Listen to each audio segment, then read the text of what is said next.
This is Social Skills Coaching, a podcast brought to you by Newton Media Group and Patrick King Consulting.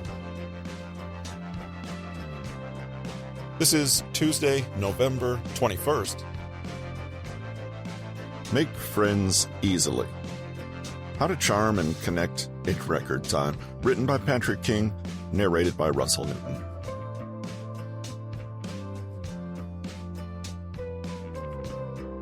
Picture this. You're at a party and get to chatting with a person you don't know, and they seem interesting. They ask what you're up to at the moment, what you do for work, and so on. You answer them, but each question and answer seem to go a little like this. I'm ready to start growing the business at this point, but I'm kind of not sure exactly what that will look like, so it's like being in limbo. I know there needs to be a next step, but I haven't quite figured it out yet. Them. Sure. Tell me about it. I know how that goes. You're just scared. I went through the same thing last year. Then, later. My wife and I seldom come to these things, but we had a free weekend, so we decided we'd... Them interrupting. Oh, totally, yeah. You decided you gave it a shot. That's cool. You have to force yourself to get out there.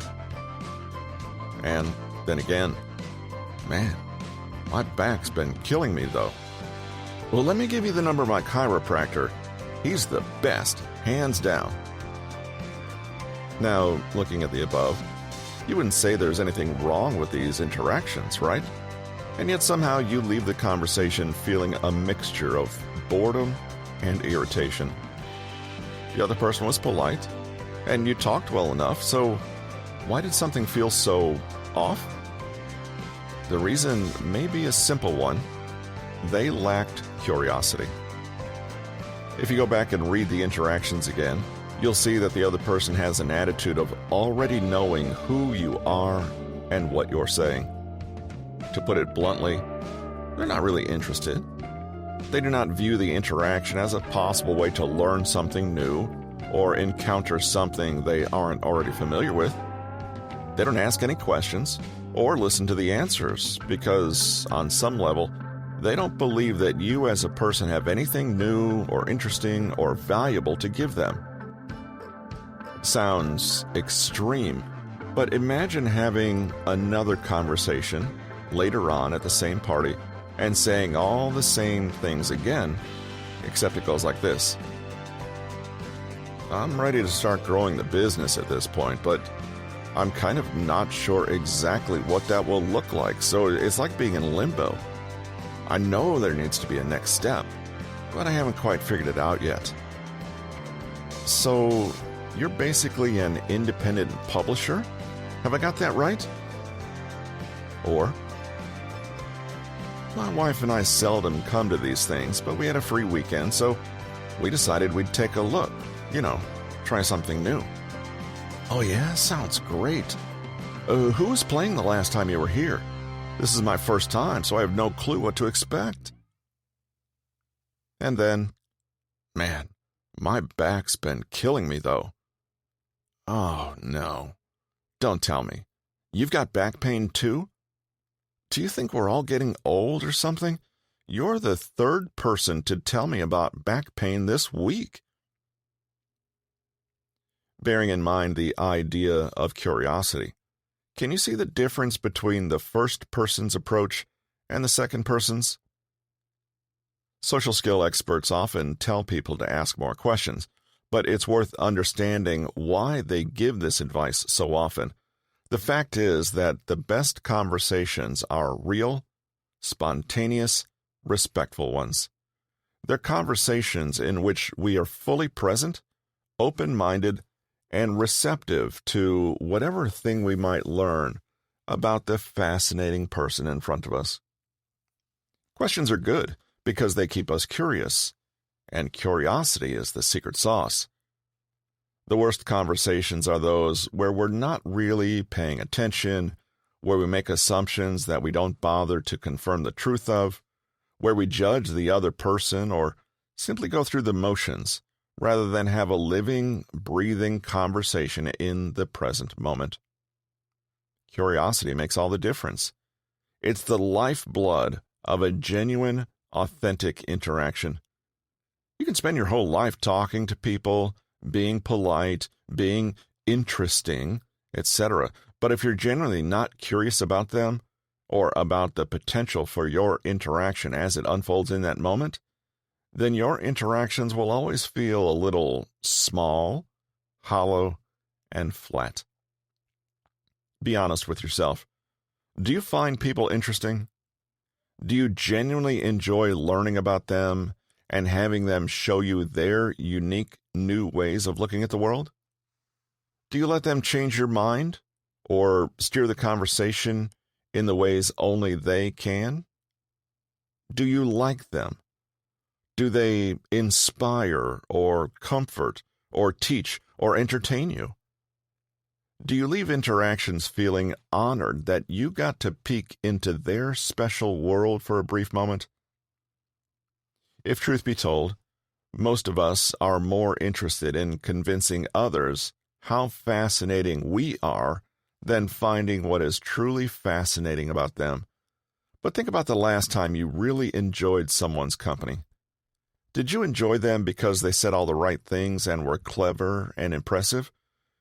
Or did it simply feel good to roll with the moment as it came, learn something new, and uncover something unexpected, something real? A good conversation is a thing of beauty, and it's about reciprocal curiosity. When the first person at the party says, "Oh, sure, tell me about it. I know how that goes. You're just scared. I went through the same thing last year." What they're doing is making sure that you think they are interesting. They want you to know that they're smart and experienced and know what you're talking about. They've seen it all before and have all the answers. They're clever. This is an understandable human impulse, but it misses the fact that it doesn't feel good from the other person's perspective. To them, it sounds like, "You're nothing special or interesting. I'm not really that interested in hearing about you. You're not unique. Your situation doesn't really grab me or warrant any further investigation." When you say, "You're just scared," you're closing the potential of the conversation down. You don't care to learn more about the other person because you think that you already know what they're going to say. When you ask a question and instead say, "Do you think you're scared?" then suddenly everything is different. You are opening the conversation and allowing it to be what it is. You're curious. And the more curious you are, the more alive your conversations will be, and the more people will like having them with you. The first person at the party was essentially in a monologue. The second one was letting you know that they wanted the conversation to be a collaborative effort. The best conversations are co-creations. They are mutually steered by both parties, and neither of them knows exactly where it's going to lead. That's the fun part, right? A boring conversation is where both people are uninterested and inflexible. They stand next to one another and take turns telling the other person what they know, while the other person waits for their turn to do the same. Boring, huh? How to build curiosity. Curiosity means connection and authenticity. Unless something is connected to the other person or connected to the present moment, it's not really alive. Curiosity, like the quality of charisma we've already explored, is something you are rather than something you do. The most important thing, then, is to first make the mindset shift and genuinely want to know and connect with people. This is a massive hurdle, but unless you cross that hurdle, your attempts to seem curious will always fall flat and be inauthentic. From there, consider these simple rules for maintaining a frame of curiosity in your conversations. 1. Listen deeply. 2. Never assume. 3. Focus on the person, not the story. Listen deeply. Listening is a profound act. When we listen, we open ourselves receptively to learn something new. We're not just gathering data when we listen, we're suspending ourselves and paying close attention to someone else, their world, their experiences, their system of meaning. We're prepared to be surprised. The golden rule is, listen to understand, not to respond. You've probably been in a conversation with someone before and could feel that they were just waiting for you to stop speaking so they could jump in and argue with you or add their 2 cents. They were listening, yes, but only enough so they could insert themselves into the conversation. It's invalidating, and it quickly turns conversations into competitions, or, as we saw above, parallel monologues. When you sit down to talk to someone, be an alien who has never talked to anyone before. Pretend you know absolutely nothing and listen attentively for the other person to tell you. Listen for nuance. Even if you think you're familiar with what they're saying, be humble enough to imagine that the way they're expressing it may be completely novel to you. You might catch your brain wandering off and trying to tell its own story about the details it's hearing. Pull it back when it does that, and remind it to listen to the other person's story about what is happening. That is what you're listening for. Another good rule of thumb is to listen for emotion, not fact. Person A might tell Person B a long list of everything that has bothered them that day, listing a broken-down car, to an irate customer at work, to a mother-in-law who made a mean snipe for no reason. Person B could latch on to one of these details, let's say the broken car, and start to help by suggesting solutions for fixing the car. The problem? They've listened, but not really. Person A is communicating one overall message. I'm stressed and overwhelmed today and need to vent. Person B pays attention to the details, but misses the bigger point. Person B is not listening to the emotion behind all these separate little facts, frustration, annoyance, etc.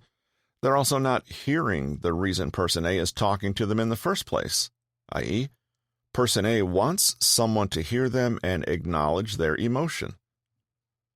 Person B could instead say, "Wow, sounds like you've had a day from hell. Let's get a drink and you can tell me all about it." It would then feel like they had truly listened.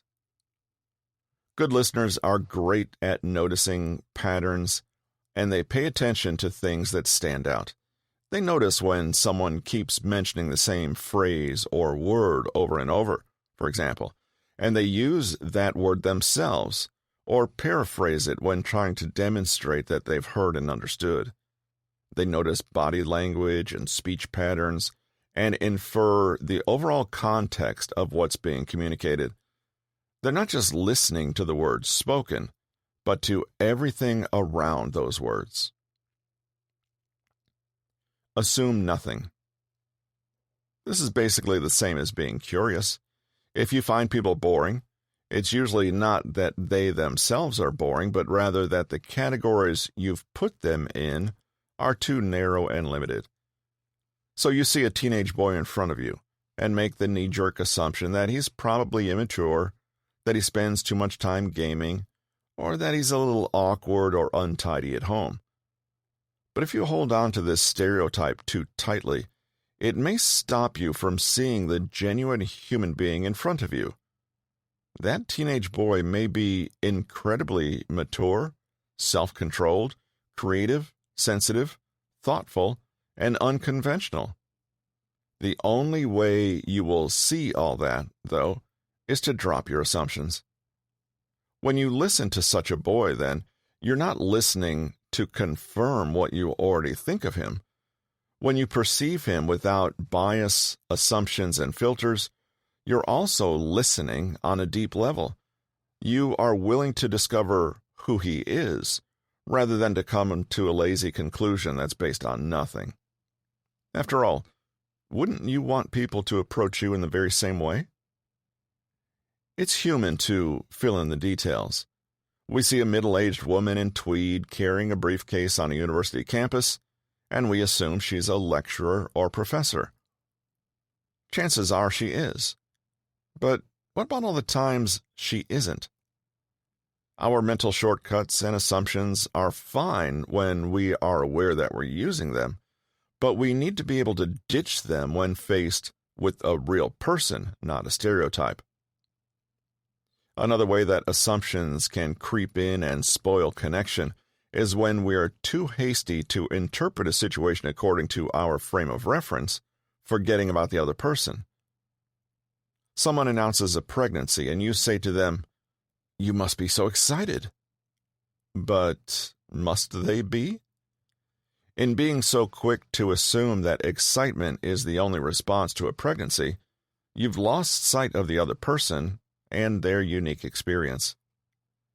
Your goal with listening is not to guess things accurately or come up with some compelling theory or explanation to feed back to the other person.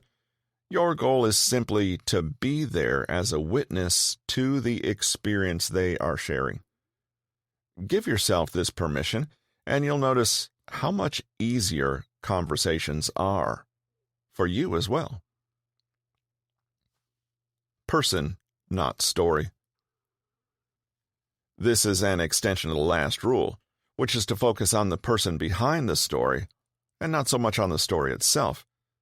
The details are beside the point. What's interesting is how they experience those details. What do the details look like to them in their world from their frame of reference? What does it all mean to them? Imagine a conversation where someone is telling a friend a story where they feel persecuted unfairly at work. If the friend goes into private investigator mode and immediately starts trying to figure out who is really to blame, they've missed the point entirely. It doesn't matter how they make sense of the story or how others would, that's irrelevant. What matters is how the person has experienced the story. A good friend will say something like, "How are you feeling about the whole thing?" Or, "What do you think you want to do now?" Rather than, "Oh, I'm sure you just misunderstood. You're being too sensitive." Conversation is not about finding out who's right. It's about support, connection, and understanding. So instead of having a conversation about whether a colleague was or wasn't rude, you simply focus on the fact that the person in front of you believes they were. Internet forums often have sections devoted to people asking the anonymous public if, in some personal situation, they were being unreasonable or were in the wrong. But this kind of conversation is never satisfying, for obvious reasons. Conflict is never resolved when people find out what is rationally true or reasonable, and someone's hurt feelings don't go away just because everyone else feels like they shouldn't feel that way. The fact is, they do. So instead of focusing on who is right and who is wrong, forget the story and look at the people underneath. How do they feel? Does someone feel guilty, ignored, confused, misunderstood? Never mind what you think of the situation or what anyone else does. What do they think of it? Follow that thread, and it will lead you to richer, more real connections. You go first. Before we close this chapter, let's look at one unexpected way you can show that you're willing to really listen to people. Disclose something about yourself. This may seem counterintuitive, but it's really about emphasizing the reciprocal in reciprocal curiosity. If one person repeatedly feels called on to self-disclose while the other person doesn't, it can feel unbalanced and create weird power dynamics. Especially if someone feels like they're already on the back foot, asking too many questions while you reveal nothing of yourself can actually make the situation worse. Taking the initiative to disclose something real about yourself can be a way to correct this and almost invite the other person to do the same. It creates trust and sets the tone. Take another look at this interaction from the second person at the party. Man, my back's been killing me, though. Oh, no. Don't tell me you've got back pain, too. Do you think we're all getting old or something? You're the third person to tell me about back pain this week. Notice the very subtle self-disclosure and how they are creating a sense of shared experience and trust by this little word, we. There is a teeny tiny gesture of vulnerability in there. The self-disclosure, no matter how small, is paired with a question and an invitation for the other person to disclose. It's balanced. Questions are great. Too many questions, without any personal disclosure from you, will feel intrusive and disempowering. The trick with self-disclosure is to use it sparingly, use it wisely, and be sincere. If you don't really know how someone feels, for example, then don't say, "I know how you feel." Put it into practice. In your next conversation, imagine that you are switching out your normal ears for emotion ears that can only detect emotional content. Without making any assumptions, ask yourself why this person is telling you what they're telling you. There's no need to necessarily act on what you hear with these ears, but practice turning them on in social interactions and notice how different the situation appears to you when you take in this stream of information rather than perceive only the verbal and factual. Summary. Dr. Jack Schaefer's friendship formula is as follows. Friendship equals proximity plus frequency plus duration plus intensity. Friendship will develop according to the sum of all these four elements. That means that one element can be relatively weak if another compensates by being extra strong. Building friendships is about fostering increasing closeness, i.e., proximity. Greater frequency also means a stronger chance of friendship developing. The more frequently you engage with someone, the more they feel like part of your world. Friendship takes time to build, so greater duration of time spent together means greater chance of friendship. Finally, it matters how well you're able to satisfy another person's needs during any social interaction. The more you can, the better the chance of striking up a friendship. When making friends, deliberately find ways to increase proximity and the duration, frequency, and intensity of your interactions with people. In that order. Go slow.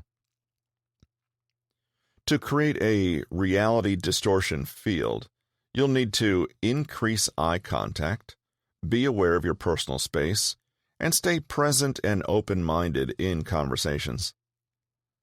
Charismatic, confident people are physically present without being imposing or threatening, and their eye contact is natural. They do not let judgment, anxiety, or distraction undermine their presence in the moment. The key is to acknowledge people and make them feel important. The biggest impact you make on people does not come from what you say, but from how you are. Maintain reciprocal curiosity and the mindset that you can always learn something new from others. Be fully present, open-minded, and receptive, rather than approaching with bias, judgment, or distractions. Instead of trying to convince others how fascinating you are, find what is fascinating about others. Conversations are co-creations. Genuinely connect to others by listening deeply, focusing on the person and not their story, and never making judgments or assumptions. Listen to understand, not to respond. Listen primarily for emotion, not just fact. One way you can show that you're willing to really listen to people is self-disclosure.